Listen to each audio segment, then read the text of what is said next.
11th നീറ്റിന് വേണ്ടി ഒന്നും prepare ചെയ്തിട്ടില്ല. 12th എത്തിയിട്ട് നീറ്റിൻ്റെ പ്രിപ്പറേഷൻ സ്റ്റാർട്ട് ചെയ്ത് കഴിഞ്ഞാൽ നീറ്റ് ക്രാക്ക് ചെയ്യാൻ പറ്റുമോ എന്നൊരു ചോദ്യം വന്നിട്ടുണ്ട്. 11th നിങ്ങൾ പ്രിപ്പയർ ചെയ്തിട്ടില്ല എന്ന് പറയുമ്പോൾ 11th നീറ്റ് ബേസ്ഡ് ആയിട്ട് നിങ്ങൾ NCERTയുടെ ഒരു പോർഷൻസിനെയും കൊണ്ടുപോയിട്ടില്ല എന്നർത്ഥം. നിങ്ങൾക്കറിയാമല്ലോ, നമ്മൾ CBSEയിൽ അല്ലെങ്കിൽ സ്റ്റേറ്റിലോ ബോർഡ് എക്സാമിന് ഫേസ് ചെയ്യണ പോലെ അല്ല നീറ്റിൻ്റെ കാര്യം. പോർഷൻസ് സെയിം ആണ് എങ്കിലും ദ ലെവൽ ഓഫ് ക്വസ്റ്റ്യൻസ് അല്ലെങ്കിൽ ആ കാര്യങ്ങൾ പോകുന്നതിൻ്റെ ഡെപ്തിന് ഡിഫറൻസ് ഉണ്ട്. അപ്പോൾ 11th ആ തരത്തിൽ ഒന്നും തൊടാതെ നിങ്ങൾ 12th കൊണ്ടുവന്നിട്ട് കോച്ചിങ് സ്റ്റാർട്ട് ചെയ്യുമ്പോൾ 12th പഠിക്കാനുണ്ട്, പിന്നെ 12th പോർഷൻസ് തന്നെ നീറ്റിൻ്റെ ലെവലിലേക്ക് കൊണ്ടുപോകാനുണ്ട്, പിന്നെ അതിൻ്റെ കൂടെ 11th ഇതും കൂടെ ആകുമ്പോഴത്തേനും നിങ്ങളെ കൊണ്ടത് താങ്ങുമോ? ഒന്ന് ആലോചിച്ച് നോക്കിയേ. താങ്ങും എന്നാണ് ഉത്തരമെങ്കിൽ നിങ്ങൾ തുടങ്ങിക്കോളും, കുഴപ്പമൊന്നുമില്ല. പക്ഷേ താങ്ങില്ല എന്നാണ് എങ്കിൽ വെറുതെ എല്ലാം കൂടെ എടുത്ത് തലയിൽ വെച്ചിട്ട് കുളമാക്കാതിരിക്കുന്നതാണ് ഭേദം.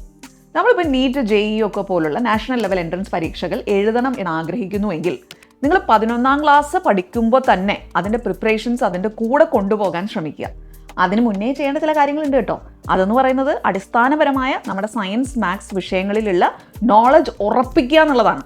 അത് ചെറിയ ക്ലാസ്സുകൾ മുതൽ തന്നെ നടക്കേണ്ട കാര്യമാണ്. അത് കഴിഞ്ഞ് 11th തൊട്ടെങ്കിലും അതിൻ്റെ പ്രിപ്പറേഷൻസിന് പാരലലി കൊണ്ടുപോകാൻ ശ്രമിക്കുക. അതാണ് കുറച്ചും കൂടെ റിയലിസ്റ്റിക് ആയിട്ടുള്ള പരിപാടി. Keep going. Happy learning.